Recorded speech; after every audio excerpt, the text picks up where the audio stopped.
Are you feeling disconnected from your children? Maybe you're yelling more than you'd like, or they're shutting you out and it hurts.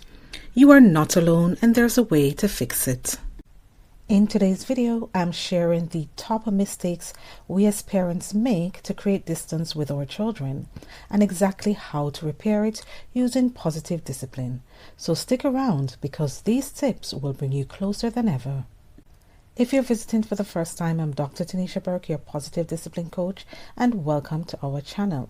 Before we get into the details of this video, I would like to again thank all the subscribers who have subscribed so far. We have passed the milestone of 1,000 subscribers, and we are a growing positive discipline community from around the world. Thank you so much for being part of this channel, and just remember, this channel is all about you. If you have questions or suggestions for videos, feel free to leave them in the comment section or check our description section of this channel and send an email in the email address that is provided. Thank you so much for being part of our community. If you're into positive discipline, you know it's all about building respect, trust, and communication with our children. But sometimes life gets in the way and we do things that accidentally push our children away. Today, we're diving into the biggest pain points, those moments that create disconnection, and I will give you practical positive discipline strategies to heal these rifts and bring your family closer. So let's get started. Let's talk about the things we do without meaning to that create distance with our children. These are the pain points, and I know they sting because I've been there too. The first behavior that causes disconnection is criticism and shaming. Ever said, "Why can't he do anything right?" That's a tough one. That kind of talk chips away at our children's confidence and make them feel unworthy. It's a fast track to them shutting us out. The second disconnecting behavior is ignoring their feelings. When we say, "Don't worry about it, you're fine, stop crying," it tells our children their emotions don't matter. Over time, they stop sharing, and that creates a huge emotional gap. Third disconnecting behavior is to use punishment. You heard that right. Positive discipline does not embrace punishment. Relying on timeouts or taking away privileges feels like control to our children.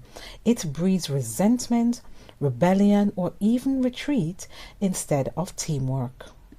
The fourth disconnecting behavior is not enough quality time. Between work, chores, and screens, it's easy to be physically present but emotionally absent. Our children notice, and it makes them feel unimportant because all they need is to have a sense of belonging and connection with us. When we are emotionally absent, it communicates that they really don't matter. The fifth disconnecting behavior is yelling or harsh words.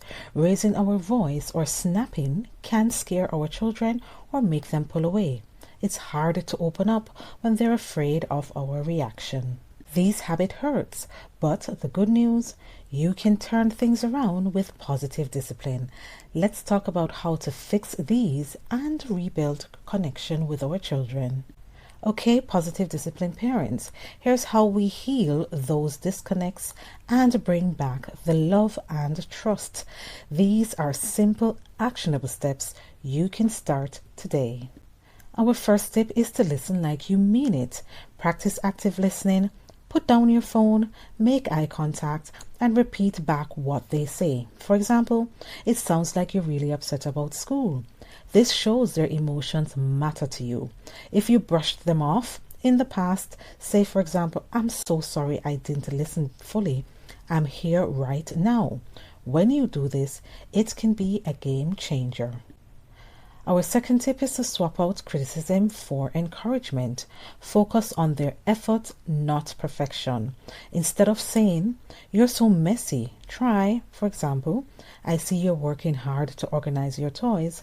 Let's do it together." If you've been critical, own it. For example, you might say, "I haven't always noticed your effort, but I'm so proud of how hard you try." Our third tip is to solve problems together instead of resorting to punishment. Involve your children in finding solutions. If mornings are chaotic, say for example, what can we do to make it easier?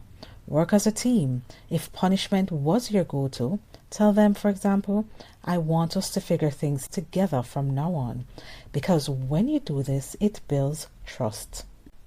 Tip 4 is to make time for connection. Set aside 10 minutes a day for special time with each of your children. Even though I know parents of multiple children, this can be difficult.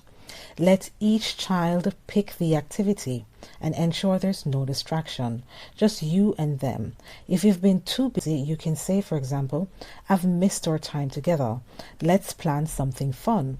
When you do this, it shows they're your priority.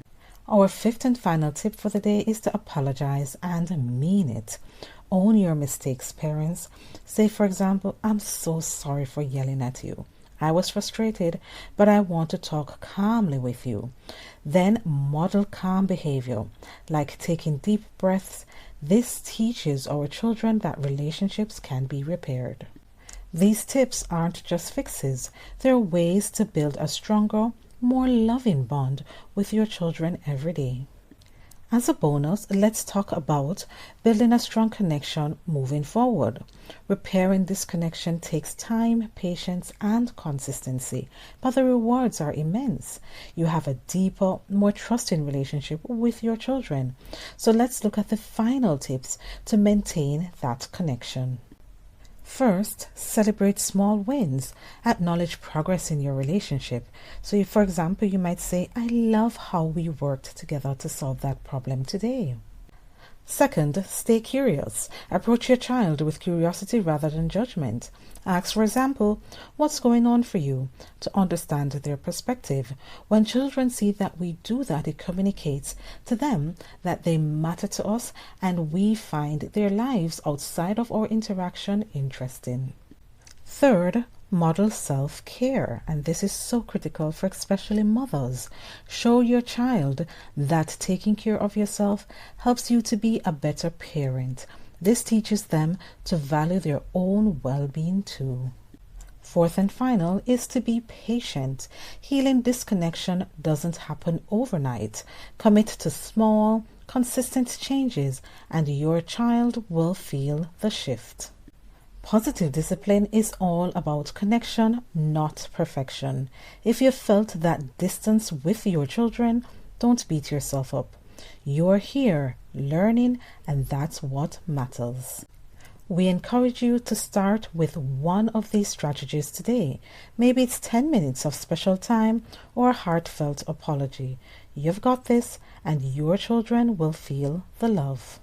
If you found the tips provided today helpful, hit that like button, subscribe for more positive discipline tips, and drop a comment below. Tell me which of the tip you're trying first or share your own story. And don't forget, if you have family or friends who you think may benefit from this content, share this video with them or the channel with them as well. Let's keep the conversation going and see you next time.